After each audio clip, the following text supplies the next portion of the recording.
So, well, we have in studio now Alhaji Naziru Mohammed. He is a member of the NDC, and of course, he is very familiar with Nana Konadu Agyeman-Rawlings. I'm sure he has had some interactions with him in the past, and he's in a very good position to tell us a lot about her. Alhaji, good morning. Good to have you.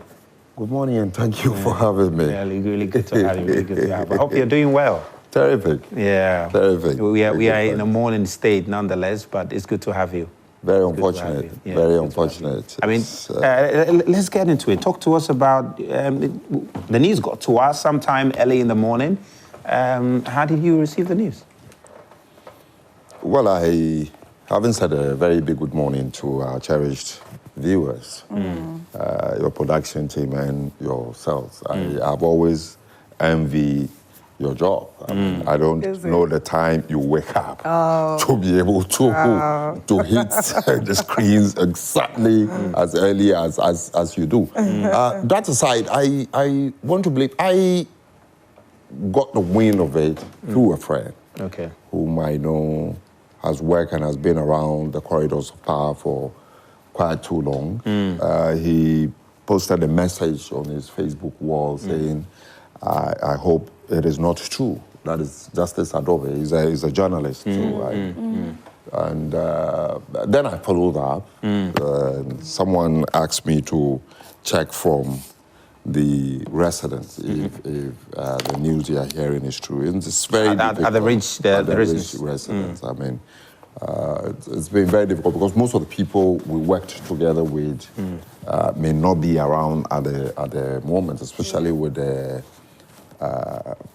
demise of the founder, the former President Rawlings. I mean, I did follow-ups, tried to reach Kofi Adams, and I was told he's out of town and a whole lot of things. But within some few minutes, I mean, I got confirmation from someone, and it really hits me hard. It hits me because it's sad to say I am seeing the closure of an entire episode in our political life. And that is where it hits me hard. And I begin to ask myself questions. What next? You understand? Those are the not to even cut you, a profound statement that is being made is that it's the end of an era. Certainly. It's the end of an entire era. Which era are we talking about? We're talking about the era where Ghana must move with or without international support. We're talking about the era in which there's, I mean, the moral decadence, everything was in disarray. Everything, and that is true, because I would remind you to go back and look at pictures of the late 80s, 83, 84, 5, 6. I remember very well the only television station, GTV, would always broadcast its news with the map of Ghana slanted. It's a message. I mean, that is the situation in which we are. Chianzo Mbue was the panel at that time. Everybody was talking about it. And that was how hard the situation was. There was no room for international financial market because we don't even meet the standard economically to even go compete with the little, but they put together what they had in terms of human resource, in terms of commitment, in terms of innovation to keep the country running. We are today enjoying the success of whatever we would enjoy as a result of the sacrifices made by people like Nana Konadu Agyeman-Rawlings and her likes at that time, who decided to stay on when people were leaving to Nigeria. Teachers were leaving, nurses were leaving. I mean, they stayed on and had confidence in the system that it can be rebuilt. And indeed, at that time, if you ask anybody, he will tell you, like, look, there is no hope in this system. But they believe something can be done. And indeed, today, we are witnessing the fruit of the sacrifices they made to see this country continue to move forward. Talk to me a bit about her in terms of what she did within the Ghanaian space, especially her period Zach, as can you First hold on Lady? with that? So, because we are actually going to be doing this with some of our viewers joining us on Zoom. Yes, so let's take our first Zoomer. Who do we have on? Kunta, good morning to you. Kunta, can you hear me? Yeah, good morning. Yes. Good. Yes. Hope you're well. I'm fabulous. Okay, we thank God. What do you want to say in relation to the life of Nana Konadu Agyeman-Rawlings? Yeah, yesterday it was quite a shock. How can we do it? Yeah. But life is. But what I was also fan of with Nana Konadu Agyeman-Rawlings Excellency was she was the type who never let her guards down in terms of putting on her outfits. Yeah, Yes. just as Zach was narrating earlier. Yes. Yeah. Her outfit so unique. It's not like these days some outfits are being worn in some way. And her headgear, Yeah. her trademark. No matter what cloth that she was wearing, she made sure that it matched with the hair. So she tried to actually get one to actually put on. These days, Brazilian hair, which is killing us here and there. So the guys buying Brazilian hair, all those things. She wasn't that type. So Mr. Rawlings was so lucky to actually have such a wonderful woman by him. And also, he didn't just achieve everything on his own, but with the strong support of Nana Konadu Agyeman-Rawlings. May he so rest in perfect peace. Amen. Forever. Amen to that. Amen. Thank you for calling into the show. You can also join us on Zoom. Our Zoom ID and password is currently on the screen, so pick it up and join in. Zach, please go ahead with your question. We're talking about her time because one of the things we also associated her with is her work with and for women across the country, especially with the 31st December women. Talk to me a bit more about that. That's a very rich history that we'd love to hear more about. It's deep. The saddest thing is that I don't know if we still have some memoirs from her, and I understand why Rawlings left without memoirs. I mean, I have personally asked him, why not that? And he feels like there are some of the things he wants to die with. I mean, due to the severity of the situation at that time, not to further bruise wounds and escalate tension, he would like to die with it so that it goes. So I understand him. With Nana Konadu Agyeman-Rawlings, I know there have been some attempts by some people to try to piece together something to leave as memoirs, and there is a book I think that was launched. So It Takes a Woman, and a whole lot of that. But the point is, to your question, her contribution to women is enormous. I mean, is much more like, I would say, it's the reawakening, it's the beginning of women front in our modern day politics, where she did all she could. I mean, people should not forget that as of 1992, when the country was moving to democracy, the PNDC then was not just a system in government. They had a whole system down to the local government system.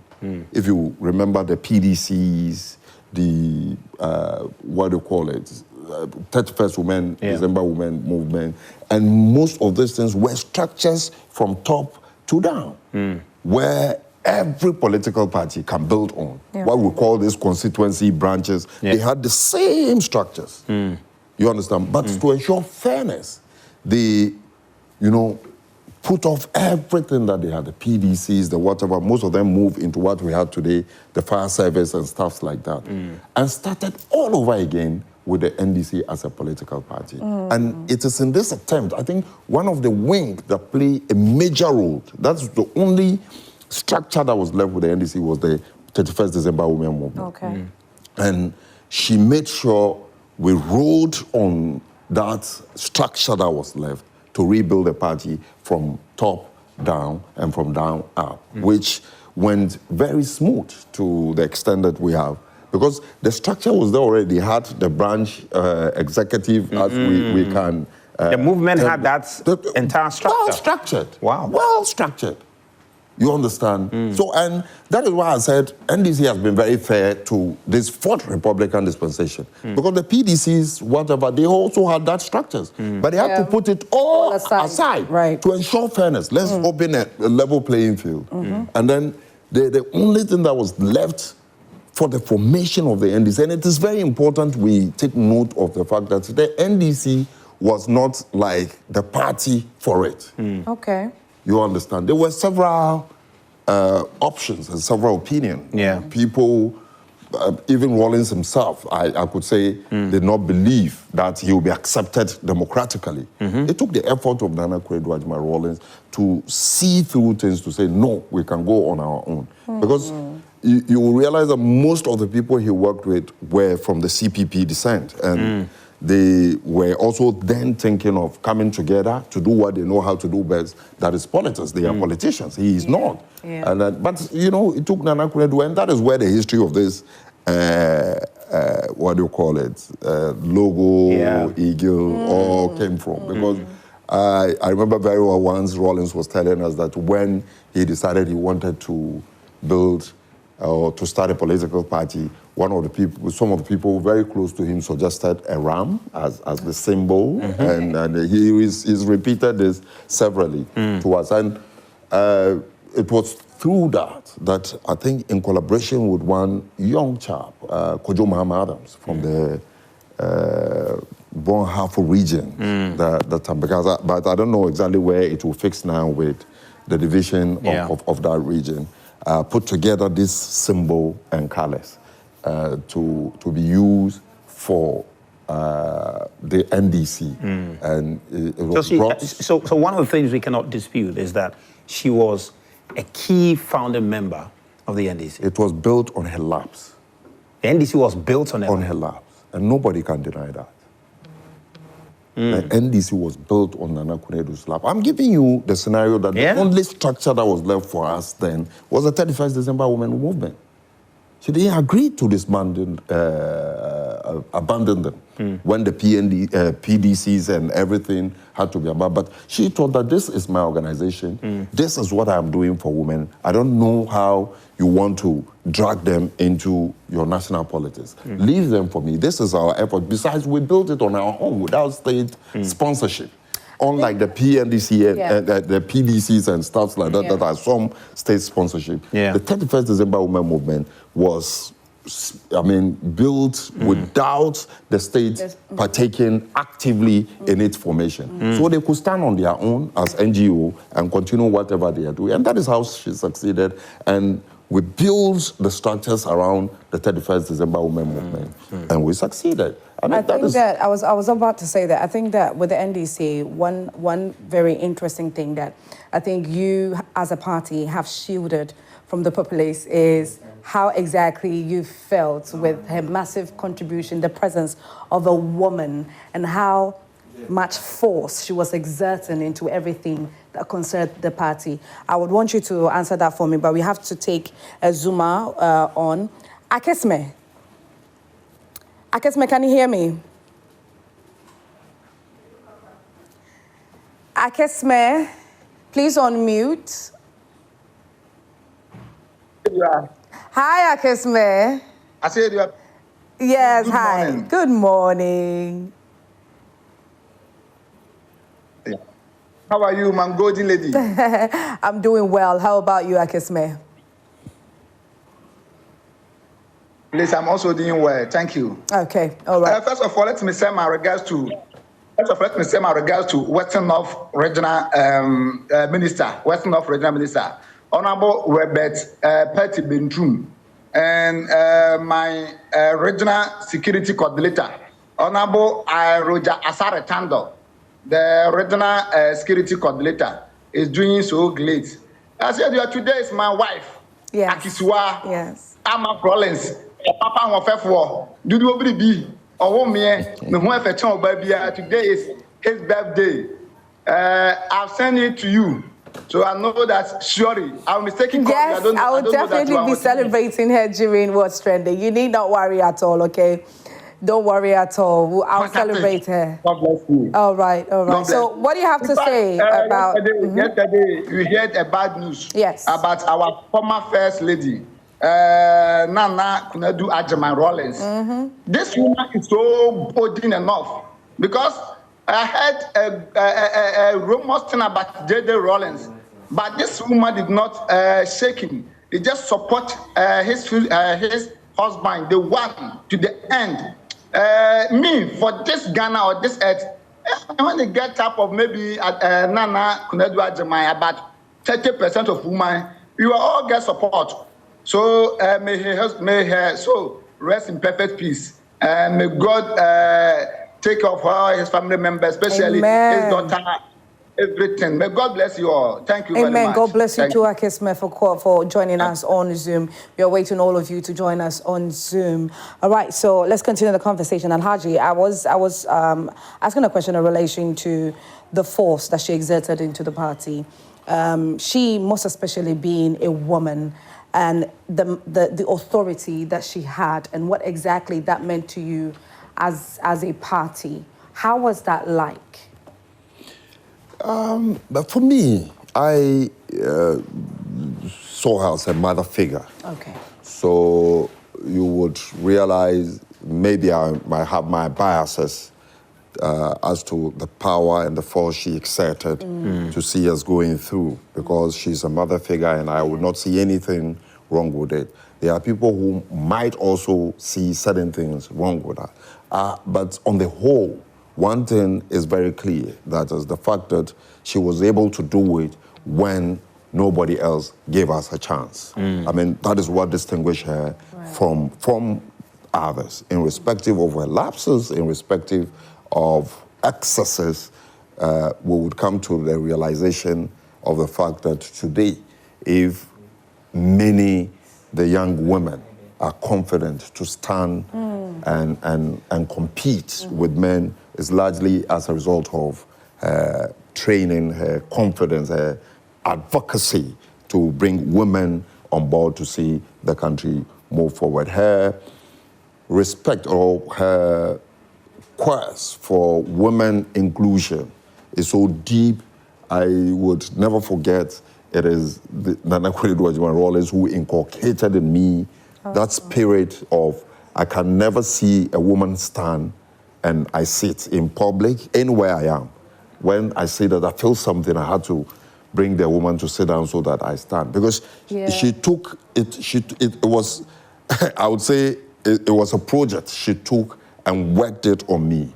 I had my reservations. We argue on some of the things, and she realized my position about women and decided to work on me. And at the end of the day, I got convinced, and it's still part of me, and I still remember, I say it everywhere, that my attitude towards women was shaped actually by Nana Konadu Agyeman-Rawlings and my closeness with her. And she gave me all the reasons to respect and adore women. And it has continued to stay. That one, we cannot take it away. And so that is me and many others who have come close to her, and how she's touched their life, not with wealth, but with something very intangible, but that would take you as far as you want to go in life. And that is a trick she was able to do it. It's interesting what you're sharing as far as your encounter here. I want you to take us a little back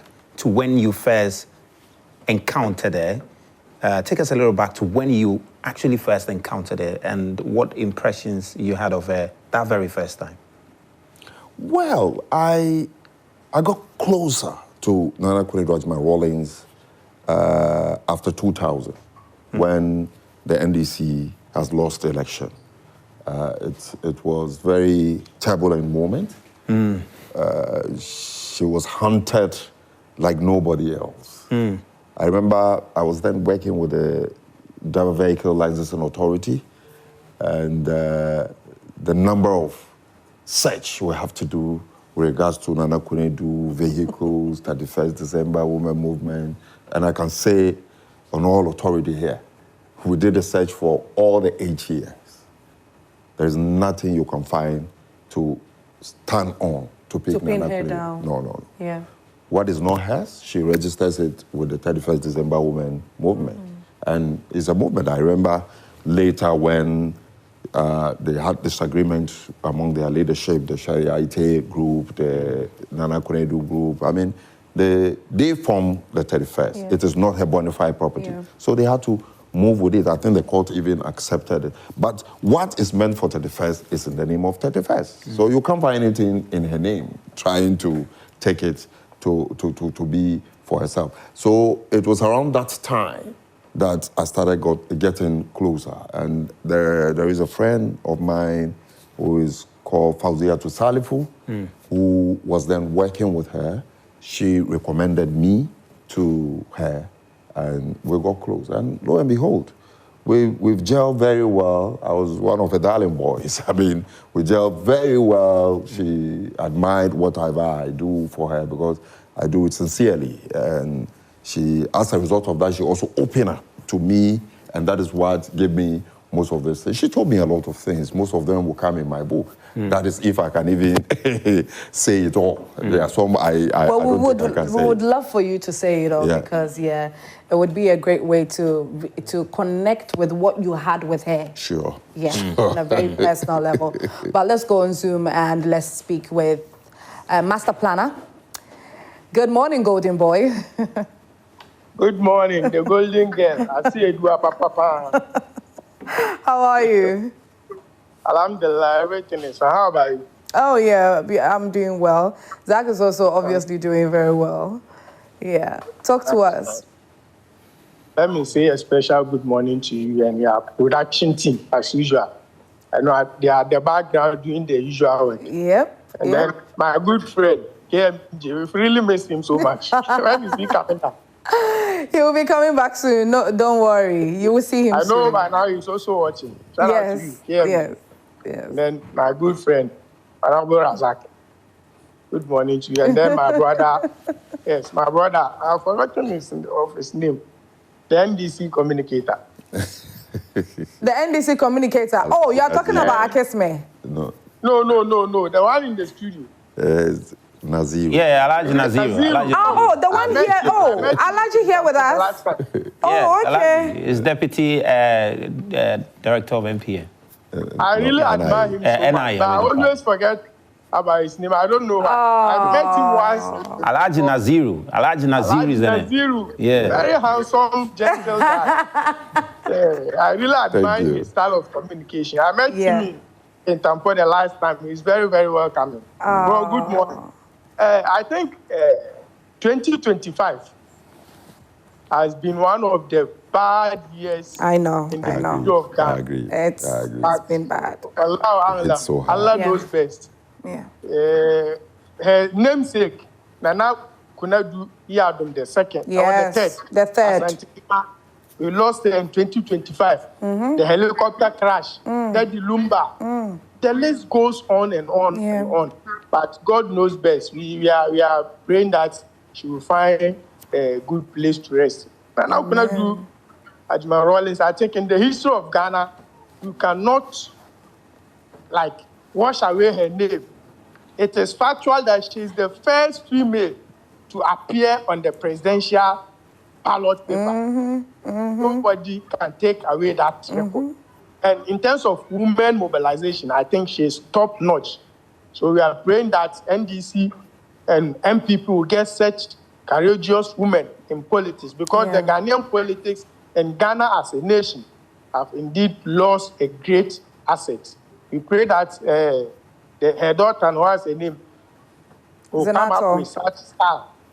Maybe in the future, she also contests as what? President. Whether on the ticket of NDC or whatever takes. We are praying that one day, women will also be given the chance, or they will be courageous enough to step up for it, also contest. Because as my good minister, education minister said, Ghana needs to get a female president. And we are looking forward for that anytime soon. God bless you. That's all I have to say this morning. God bless you too for joining us on Zoom. Zach?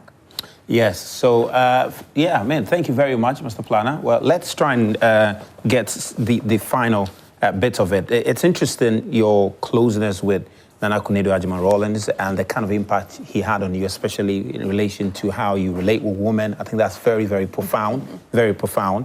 But one of the things maybe I want you to leave us with is, what do you think she will be remembered most for? Because there's so many things. Of course, first one, to I don't want us to get into the chaos of when she left the NDC, okay? That's a very, very interesting area. But the NDC have released a statement. They acknowledge that, in fact, Fifi Okote, General Secretary, during the birthday of the late President Rawlings, you know, acknowledged that she should even come back to the party because they still recognize her as a founding member. But in the minds of the many young people who will come later on in this country, what do you think should be remembered most for? Well, for me, if you ask me personally, I would say Nana Konadu will always be remembered for this profound thing she told me. That is, in politics, you have to die. No, she said it's in politics, it's an honor to die on your own side than to die on someone else, by someone else's sword. I mean, it's very profound. Yeah, it's I deep. prefer to do my mistake and, I mean, be founded with my mistake than to listen to someone else and then go make mistakes. So in politics, better do your own mistake, and if you are unable to correct it, so be it, than to let someone lead you into mistake. And that is very profound for me.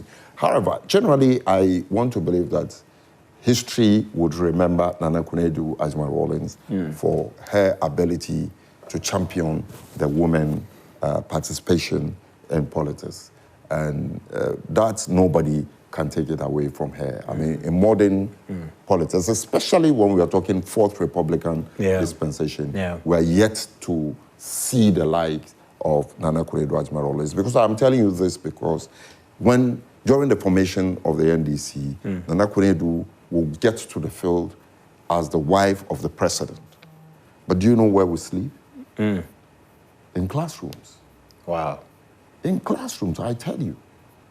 Because some of the hotels were very few then. Some of them, even if you want to hire them, you get there, they hear, oh, it is those NDC people that are coming. The owner will decide, no, I will. In some regions, I mean, it's rampant. So you don't even waste your time. And even if you are able to sleep the first day, and they get to know these are the people, the next day, they find to move you out. I'm telling you. So most of this campaign, sleeping place were classrooms. And in communities where we also have members. So you go to those houses to sleep, to wash down, come back to your classroom to sleep. There was not even a sleeping time. I mean, it is work all over. I remember when I was the lead campaign for in her attempt to be the vice chairman of the party. I remember that was the election that took place in Tamale. It was around 2 a.m.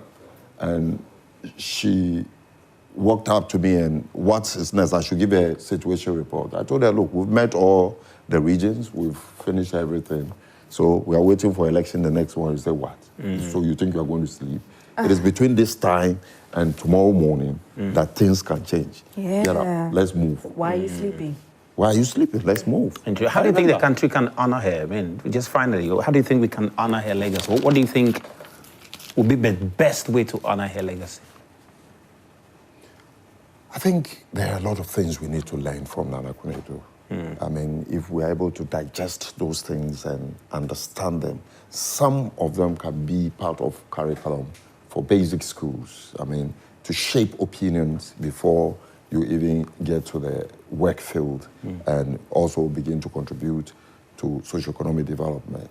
And if we are able to study her very well, put together something to shape the mind, especially of young ladies, and always encouraging them that, look, someone has done it before. You can do more than her, given the opportunity you have today. I think that would be the best legacy. And Nana Konadu will remain in our history pages and in the minds of every Ghanaian as Christopher Columbus is to some people, as, many those big names who were taught in school. Where, Nana Konadu, I don't have any doubt that there will come a time she will be studied even by universities outside of this country to see how she was able to do it. And that is where I think she would achieve her dream of making sure that women are given equal or level playing field for them to also excel. Amazing. Well, Alhaji Naziru is the Deputy Executive Secretary of the National Identification Authority. He was a very close aide to Nana Konadu Agyeman-Rawlings. He worked with her in the past, and of course, we've got to hear a lot about her. And these conversations about her will continue definitely all the way into next week. So there'll be so much to talk about Nana Konadu Agyeman-Rawlings, and we'll be looking forward to hear from the family what the plans are and all of that. So stay tuned to Joy Prime. We'll bring you all of that update. Sadra. Yes, so Alhaji Naziru, thank you so much for your time this morning. Ladies and gentlemen, it's time for us to zoom into another very interesting story that has been making the headlines since the beginning of the week, and it's in relation to, the whole hair. Why should students still be cutting their hair? Alhaji, what do you think about this? Students Cutting their hair in senior high school. Most of these things is archaic. Let's be very honest. Archaic. Let's be, the whole idea of uniform. I'm hearing even some universities trying to reintroduce the concept of uniform and stuff like that. It actually has been implemented, like UPSA, for instance. We should go back and read history and what led into such things. Because if you are teaching me to go to the work field and excel, you must also tell me that I have the freedom if I'm coming to work I would look. You understand? And that alone, because that is what you will be left with. When you are on the work field, you will not be pushed to say you are working at Joy FM, so you are going to be straight jacket uniform. That in itself, mentally, it has something to do with your thinking, that straight jacket uniform. It has something to do with your thinking. Let's be realistic. The world is moving so fast, we must catch up with it and stop wasting everybody's time. Well, that conversation is coming away where we have the head of public relations, Daniel Fenyi, here in the building. We're going to get into that conversation. You are going to open the phone line so you can also join in. What do you think about this? Do you think that we should completely stop this act where students have to cut their hairs, especially females, to cut their hairs before getting enrolled to the senior high school? And one massively trending video is a first-year student who had to cut her beautiful natural hair where she was crying. You could tell the relationship that she's had with her hair over time, and she had to let it all go, and she's been greatly trending on social media. So we'll be delving into that conversation with the head of public relations pretty shortly.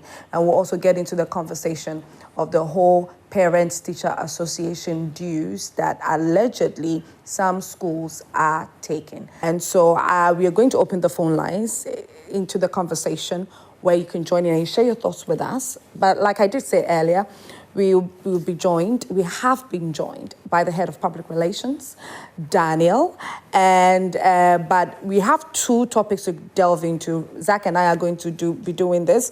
Zach, I don't know if you remember this, but I think somewhere last week, one of the stories or one of the topics that was discussed on Newsflash was the introduction of PTA levy or PTA dues, which was very surprising. That when did that start? And it was quite confusing, I remember. And GS has come out to debunk it and say that it's untrue. Any school that is taking these levies, it's not from them. It's not directly from them. And so I'm excited that we have Daniel here to help us really get into that. So let's tackle that first. What your thoughts are from the office of the GS, and then we'll come into the hair conversation. All right, thank you very much. Let me say a very good morning to our viewers. Let me also say this, that the Ghana Education Service want to add our voices to the many voices wishing the former First Family deepest condolences and regrets for what has happened. She happened to be the longest serving First Lady of the country, and so her legacy will continue to live with us, and especially with women. We are grateful for the life she has led. Again, quickly, let me indicate that PTA has been restored fully. Parent-Teacher Association has been restored fully.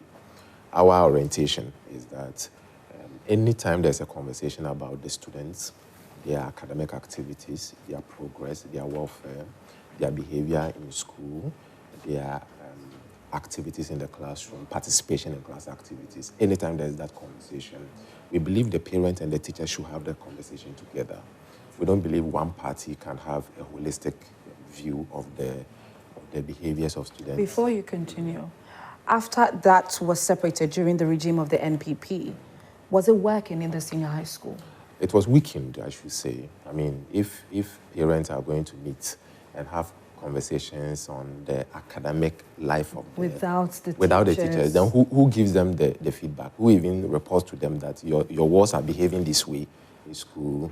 This is what we have observed about the academic progress of your wards. When they came to Form 1, for example, they were serious, getting all the A's, but now in Form 2, we have observed that their mathematics, their science is getting lower, so parents do this and do that, and who will report that to them? So we have the orientation that no, for such conversations, teachers should be part of it and be able to report to parents and think together what must be done and all that. So Parent-Teacher Association has been restored fully. However, the payment of fees or levies or money in any form or shape has never been accepted by the Ghana Education Service. And it is simply because we don't believe money should be a hedge for any learner who want to access education.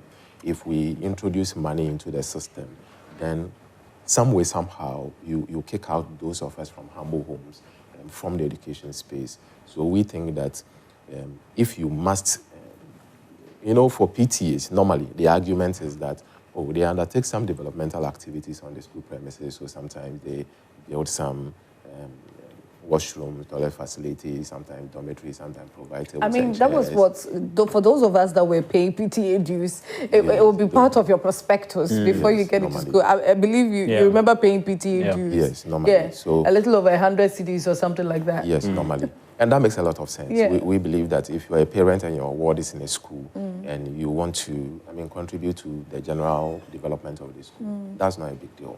But if it becomes imposition of monies, then that becomes an issue. Okay. Because for all you know, the parents whose wards are in the schools are huge resources to the schools, right? So if you are a head teacher and you have an emergency situation, for example, you need 2 tables and chairs, you need some dormitory facilities, some laboratory, and you have genuinely, you want it in your school,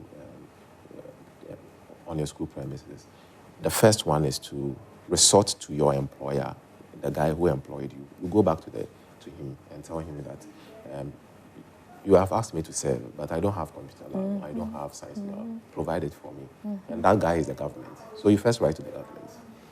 Of course, for governments, sometimes the process would take some time because of audit purposes. You don't want Yoko to be inviting you here and there. So you want to take all the boxes and all that. So sometimes it takes some time. Maybe you need it as an emergency measure. So beyond the government, you may want to call all the parents and have a discussion with them that I need 2 tables and chairs. I've written to the government. It's taking some time. Parents, what can you do? Somebody will say, I can provide 1,000. Yes, I can provide 1,000 cedis. I can provide 2,000 cedis. Somebody will say, me, I'm a carpenter. I can put it together for you. Just provide me with the wood and the facilities, and I can do it for you. So we believe any form of contributions from parents should be strictly voluntary, so that if a parent is not able to pay, the child is not victimized, or the child doesn't suffer victimization based on that. I mean, it's not a sin to come from a humble home, so let us not use learners their backgrounds to victimize them. And just finally, though, you say that no head teacher or GS staff should take. We know, as a matter of fact, some schools have taken money. We've seen receipts. Parents have confirmed. So what is the situation for those who have already paid? The schools that have taken the money, what's the directive? Are they going to return the money to the parents? What's going to happen to the headmasters? All right, so what happens is that we have asked the district directors and the regional directors, because from our observations and engagement so far, we learned that not all schools are participating in that. So we have asked the district and the regional directors to collate all those persons, schools, heads who have engaged in those activities. Let us get their details, the amount that they exacted from the parents, and then we take a decision based on that. Okay. Okay, all right. At least there's headway in relation to this, and that's what's important. Now let's get into the fulcrum of this particular segment, and that is the whole issue about the hair. Should young girls be allowed to keep their natural hair in senior high school? Looking at how busy, how tough, how difficult sometimes the daily activities are in senior high school, is it right for them to keep their hair, or it should be kept the way things are at the moment, where provided you are going into senior high school, you ought to cut your hair as a girl? And also, I did say earlier that you can call into the show. You can share your thoughts. What do you think about this? Call in and then let us know. Earlier, Zach and I were, we were giving our various thoughts on this whole matter. And I personally was telling him and our viewers that I actually concur to how things are at the moment, because in senior high school, as the way, what time are you going to get to fix your hair, to braid, to have time to be shampooing and conditioning your hair and all of that? There are a lot of some that you're using to bath. Well, you're good to go, and everything. It makes it very quick and easy for you. Yeah. So Daniel, tell us, what in the first place, what is the rationale behind this policy which exists in our secondary school? Why do students have to trim their hair before they enter the various schools? All right, so let's begin from this angle, that wherever there is an institution where there are a group of people working, schooling, once there are a group of people, you would expect some orderliness, you would expect some regulation of how they conduct themselves, how they behave, how they generally, how they manage things in the institutions. And so GES is not an exception. We are an institution. We are governed by some regulations, and those regulations are there to serve the learners and protect them. And so, for example, if our learners even complete school and go out to the field of work, they will still go and meet some rules and regulations that will govern how they manage themselves. So it is not odd that you find that Ghana Education Service has rules and regulations governing it. That's number one. Number two, we also believe that the learners we have, in fact, currently we are running into about 10 million learners. We believe they come from different homes, different backgrounds, different beliefs, different social classes, different religious orientations and all that. However, anytime you are entering the school, you drop all those at the gate and enter the school classless. In the school environment, we don't promote classism. In fact, when you enter the school, any school environment, and you look through the student body, you shouldn't be able to tell from their appearance, the one from a rich woman, the one from a poor woman. You shouldn't be able to tell the Christian from a Muslim. You shouldn't be able to tell the one who is humble or arrogant. So we drop all those at the entrance, and then we enter the school. And it is in that spirit that the concept of uniform exists. And so if you enter a random senior high school right now, you are likely going to see all the students in one particular uniform. You are likely going to see all the students waking up at certain particular times, attending classes at certain particular times all together, going for dining at particular times, going for preps at particular times. Sometimes, even their footwear, in some schools, all of them are to wear black, sometimes socks, all of them are to wear white. You know, it is all to protect, help our learners, guide them, to reduce this issue of your dress is nicer than mine, your socks is more expensive than mine, your bag is better than mine and all that, you know. We don't want those conversations. The school environment is a very rigorous intellectual activity. We don't want any other peripheral conversations to be happening alongside this rigorous intellectual activity. But if you look at the modern time, and I said maybe you want to come in, and if you look at the modern time, because Ghana is not in an isolation. We're not living in isolation within the context of the global village. We're not in an isolation. You're training young people to be equally competitive on the global stage. We see some of our young people go to the US and robotic competitions and excel phenomenally well, all right? Against equally good students who are not under the same circumstance that our students find themselves in. So within the global village, one is wondering, what's the relevance of this within a global village? The essence of uniformity. Within a global village, why is it important, especially when you are familiar with what is happening around the world? All right, so within the global village, there are still very subtle regulations, right? So for example, this young lady who is almost crying over the hair, someone should tell her that when she even completes school and she wants to become a nurse, she will not wear any expensive dress. They will give her a uniform. If she wants to enter the police, they will give her a uniform. But she will keep the hair. I'm giving the background to even the hair. The nursing training college, there are particular ways they keep it. You have to style the hair. Yes. Yeah. Even the police training. There are so for example, in the field of world of football, you can be Cristiano Ronaldo, have all the money. But when you are going to the field, you can't put on anything metal. Yeah. Right? You can't do that. I agree with you on that. So there are so in terms of the modernity, let us not look at the concept of trying to guide our learners on how they conduct themselves as primitive. All right. In fact, it is actually modern to groom your learners within certain regulations, so that you don't end up producing very intelligent medical doctors who don't act within rules and regulations. All right. Or you don't end up producing very intelligent accountants who act outside the You know, the conversation is not even about being primitive. What the huge argument here is, it seems that you are still, we are still brainwashed by the whole pre-colonial kind of power that our colonizers had on us, because they brought it into the system and then we adjusted to it, we accustomed to it over time, and then we added on our own, you know, this and that and all of that. But earlier you were speaking about uniforms in the schools and all that. In a place like the senior high school I attended, we are allowed to wear mufti.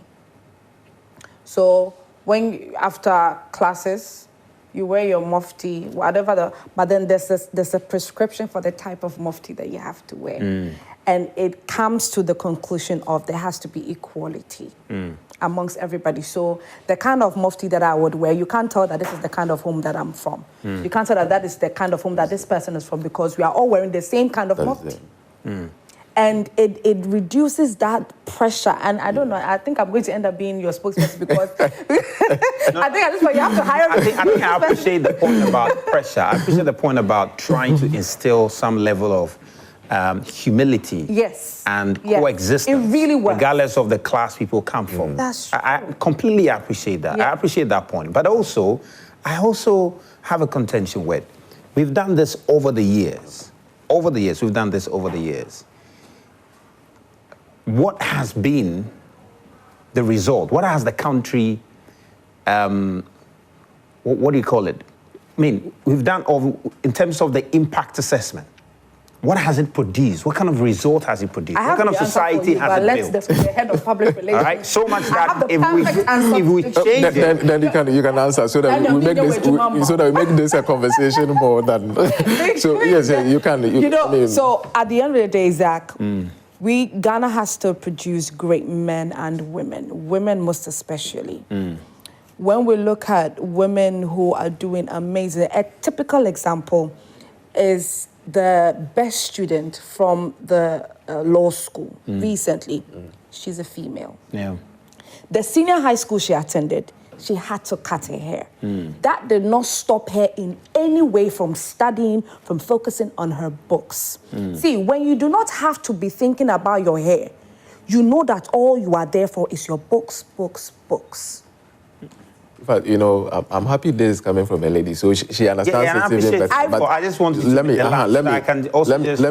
add that. Daniel, please hold on. We have a first caller. Good morning. Hi. Good morning. Hello. Hello. My name is Emmanuel. Okay, Emmanuel, kindly talk to us. All right. So I'm happy with that session this morning. There is something. Emmanuel, can you please speak louder for me? Okay. So there is this thing I would like to share. Okay. That we are not only teaching our children books, but we are also teaching how to live life. And one thing that, as human beings, there are different impacts and feelings. You might feel when something really happens to you, but it's part of maybe. Emmanuel, your line is really bad. So if you can just reposition yourself and call us back, right? It's a very you're making a very solid point, but we are struggling to hear it in a very clean manner. Yeah, Danny, you're making a point. Yes, so let me even pick it from what Emmanuel was saying, that, I hear the argument that, but when they keep their hair, it won't affect their academic, they can still get good results and all that, because we have seen persons who have their hair and still got the 8 A's and all that. Education is not grace or aggregate factory. We are not here only to give A1 and B2 to learners. We are also here to prepare them for life, right? And the world of work, the global stage, is really governed by regulations. And it is actually in the interest of the participants in the field. So for our young girl, for example, I felt that, yes, the cutting of the hair was good, but I feel probably she should have been explained to why she's going through this process, so that she doesn't feel like a victim of the process. Because she gets to understand. Of it is that they are saying that when you cut your hair, something is taken away from you. And so these young girls are being fed with that mindset that the moment you cut your hair, then something, so you walk around feeling like you are not complete. I mean, we had all of these arguments come up, even in the case of Tyrone when he was going to Achimota Secondary School. He completed SHS, one of the brightest students. In Africa, he wrote a mathematical text. He was the top. He's currently in the USA studying. He kept his dreadlocks on, still went ahead to perform well, still a decent student. I mean, at least based on what we know of him, a humble student, still with his dreadlocks. These arguments came up when he was going to Achimota, that you need to do this. All of these arguments we were raising came up, but the court allowed him to go through the school, came out successful, and he's pursuing his dreams now. Exactly. See, and so, if he was allowed, or if he had been compelled to cut his dreadlocks, based off on what his beliefs are with his relationship with his hair, it could have affected his studies. So the point I'm making is that the concerns we have about some of our young people, that if they keep their hair, they might not have time for their studies, that if they keep their hair, it might introduce some classes in their schools. All these concerns we have, and is it not an underestimation of what our students can actually do? That they can still keep their hair and still be humble, still be disciplined, and still study and pass the exam, just like it's happening in other countries, where the students still keep their hair and pass the exams. Don't you think we are sometimes maybe just underestimating what our young people can do? And we just think that they will not be able to focus because they have their hair. They will not be able to focus. Zach, let's let me take this caller. Godfred, is it Godfred? Yes, please. Okay, hi, good morning to you. Hello, good morning. Yes, kindly talk to us. I would like to share my opinion on the whole topic that we are talking about this morning. Regarding to the haircut, I feel like one way or the other is quite relevant. Project to how most Ghanaians are taught to believe in artistic service. So it might then go and senior care, and I think most of the students even need other some to go out for the independent. So bringing to us students most of those actually starting to look them maybe bringing. Is it just me or your last words are muffling up? It Hello? seems yes, hello, Godfred. And can you please hear me? Yes, could you kindly repeat what you were saying? So the whole itinerary is the fact that the rule or the mystery behind the haircut is the fact that they want all students to be disciplined and then all. Yeah. But most are going to advance on this involved into many activities that they may have, such as using maybe go out haircut, that. Meanwhile, good and then. Oh, Godfred, you're making such a huge statement, but I don't know why the network is, disappointing us this early morning. But thank you for calling into the show. Zach asked a question. Yes. So for us at Ghana Education Service, we are not even coming from the angle that if they keep their hair, they will not focus on their studies, or if they keep their hair, it will mean they are not humble and all that. We are coming from the angle that once you enter the school environment, there are regulations, and one of those regulations is to, we are not even reducing it only to the hair, but the fact that whatever expensive dress you wore from the house, drop it and pick a school uniform. Whatever footwear you wore from there, drop it and wear a black shoe, depending on the school. Whatever food you used to eat, however expensive it was, drop it and go to the dining. So these are regulations, and it is not out of the blues. When they even leave the Ghana Education Service and enter the field of work, I say, you would agree with me that because you work with multimedia, there are certain things you are not allowed to do. There are certain things you may not be allowed to say. The only difference here is that you don't see it as victimization. You see it as, this is my company, these are the rules. But our young girls are made to view these regulations as victimization. And I believe that's where the disconnect comes from. That's why initially I said that with this young girl, for example, probably somebody should have explained to her why she's going through the process so that she wouldn't see it as she's being victimized for going to school. You see, the challenge I think we are probably having, like you made the point about maybe she should have explained what to. This lady clearly did not attend a public junior high school, attend a private school, and there is that freedom for anybody to keep their hair. So that transitioning, after spending close to 15 years, 16 years in a private school, complete JSS, right, BEC beautifully, then go into a public school, into secondary school, and finally she's told that you need to cut it. That bit of disconnect is where the challenge is, and I think, I don't know, of course, you can't force private schools, junior school, high level, to insist that the students should cut their hair.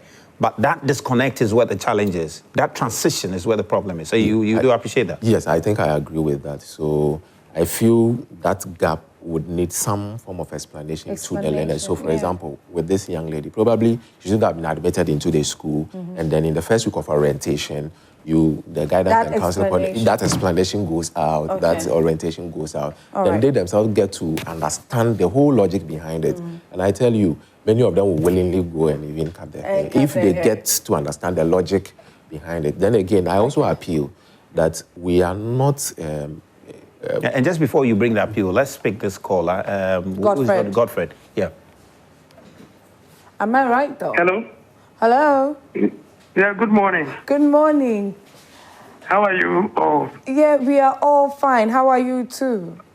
By the grace of God, bless you well. Okay. You're looking awesome, pretty. Thank you very much. Thanks for your panelists. The one that wear the light green shirt. Yeah, that's that. I like his contribution. That's fantastic, awesome. I would like to contribute to about the discussion. Okay. Students, why are they in school? They are there to learn. Yeah. Teachers are to educate them. Yeah. There's a saying that when you to Rome, do what Rome. So in the world have a system. School have to have a system. So it gets ahead. These children, we are seeing them become a future leaders. So we have to tell them that, look, in this, you can't live the life they have and expect to be a star. Okay. So that's the system of the school. So it must continue. That whenever you go to Catholic and go to show that there's a patient, there's a process. But when you start, we go to Europe, so they are putting the leader. No, it is Africa, Ghana. When you give one, you will grow the one. So is that we must have the reputation so that we have okay. set up. All right. Thank you for calling into the show. We really appreciate you, and we appreciate every single one of you who called in. Daniel, you've done very well by, and tell me I've done well by being on your side. Of course, you have. Thank you. And so let me quickly indicate that I wish we don't view this uniformity, including the hair, the school uniforms and all that, from the point of view of primitivity and that it is not practiced elsewhere, so it is not a standard practice and all that. Just about a month ago, Joy Prime, you published a news story that UK primary school, I'm reading the headline, UK primary school report children are calmer and more focused after introducing smartphone ban last month. Yeah. Right? Yeah. This is something we have been practicing from day one. Yeah. And they are now joining. So indeed, Ghana can also be pioneer to certain practices. So the fact that you have not seen it elsewhere, can't you be the initiator of that concept?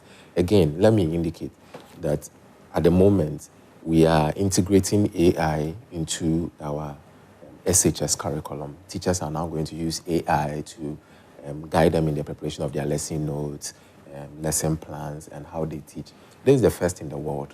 So you as Ghana, you can also be the champion of certain initiatives. I have a lot of questions in relation to that, but that should be left for another day for us to get into, because I have a lot of questions. But it's a wrap, ladies and gentlemen. On Newsflash, our guest was Daniel Fenyi, yes. Daniel Fenyi, and he is the head of public relations at the Ghana Education Service. And thank you once again to all of you. Zach, I believe we are done. We are moving on to the next segment, aren't we? Yes, we do. Daniel, thank you very much once again. And we'll see. Well, better luck to the lady in Yasantua girls. She will be fine. Yeah, she'll be fine. Of course. We'll see. Yeah, it's all good. It's all, but Charlie, maybe you should think about it. Day students can leave their head. Anyway, guys, we'll talk about it. Day students, you have time for head. So, anyway.